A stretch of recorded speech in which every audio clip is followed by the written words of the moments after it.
Yung mga orado ng recipe naman natin ngayon ay paksiw na pata. Ugasan na natin yan hanggang sa luminan.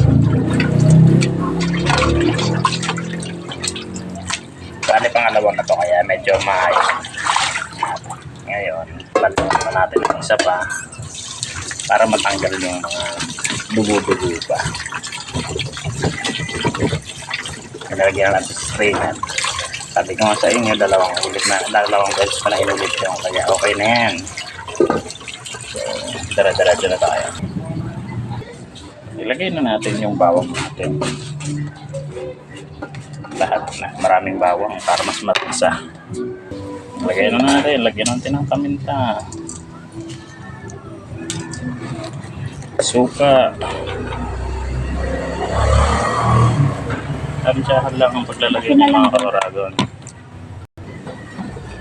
Kasi lagyan muna natin ang hindi na ako pumasok. Lagyan natin ng tubig. Takpan muna natin. Titingnan natin. Yun, kumukulo na. Papalamutin lang natin yan. Tapos titimplahan na uli natin mamaya. Kumplitahin na natin yung mga pampalasa. At lagyan na rin natin ng tomato ay ano ba ito? Mga tomas. Tingnan natin mga ayun.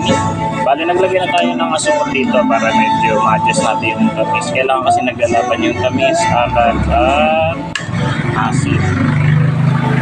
Tingnan natin. Yung bawang naman importante marami para maksiw talaga. Ayos na. Medyo pa tuyuin lang natin ng konti. Tingnan natin, torpangkin natin. Okay na yan, para medyo may konting sabaw na. So that's all. Thank you and paalam.